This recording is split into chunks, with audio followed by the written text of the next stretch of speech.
اعوذ باللہ من الشیطان الرجیم بسم اللہ الرحمن الرحیم۔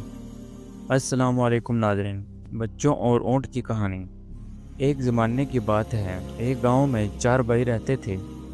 چاروں بھائی نہایت ہوشیار اور ذہین تھے۔ ان کی عمریں 15 سے 20 سال کے درمیان تھیں۔ ایک دن وہ اپنے ماموں کے گھر دوسرے گاؤں جا رہے تھے۔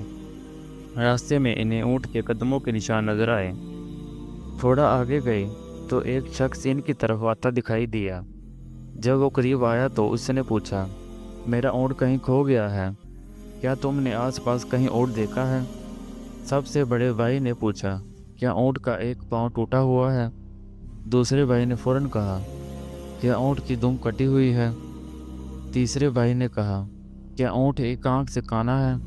اور چوتھے بھائی نے کہا، کیا اونٹ کی پیٹھ پر گندم لدی ہوئی ہے؟ یہ سن کر اونٹ کے مالک کو یقین ہو گیا کہ ان بچوں نے اس کا اونٹ دیکھا ہے۔ اس نے فوراً کہا، اگر تم نے میرا اونٹ دیکھا ہے تو بتاؤ وہ کہاں ہے؟ بچوں نے جواب دیا، ہم نے تمہارا اونٹ نہیں دیکھا۔ مالک نے حیران ہو کر کہا، جب تم نے اونٹ دیکھا ہی نہیں تو تمہیں یہ سب کچھ کیسے معلوم ہوا کہ اونٹ لنگڑا، کانا اور دم کٹی ہے اور اس پر اناج لدا ہوا ہے؟ مالک کو شک ہوا کہ شاید انہی بچوں نے اونٹ چرایا ہے، اسی لیے وہ شکایت لے کر بادشاہ کے پاس پہنچ گیا اور بولا، مہاراج، میرا اونٹ گم ہو گیا ہے۔ یہ چاروں اس کا حلیہ بتا رہے ہیں، لیکن کہتے ہیں انہوں نے اونٹ دیکھا نہیں۔ مجھے شک ہے کہ اونٹ انہی نے چرایا ہے۔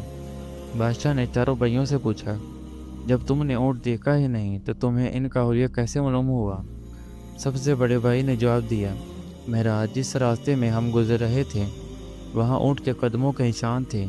ایک پاؤں کے نشان ہلکے اور باقی 3 پاؤں کے نشان گہرے تھے۔ اس سے ہم نے سمجھا کہ اونٹ کا ایک پاؤں ٹوٹا ہوا ہے، اس لیے وہ زمین پر پورا نہیں لگ رہا تھا۔ دوسرا بھائی بولا، مہاراج، ہمیں اونٹ کی دم کٹی ہونے کا پتہ اس لیے چلا گیا کیونکہ جہاں اونٹ کے قدموں کے نشان تھے وہاں گوبر زمین پر سیدھا گرا ہوا تھا۔ اگر دم ہوتی تو گوبر دم سے ٹکرا کر بکھر جاتا۔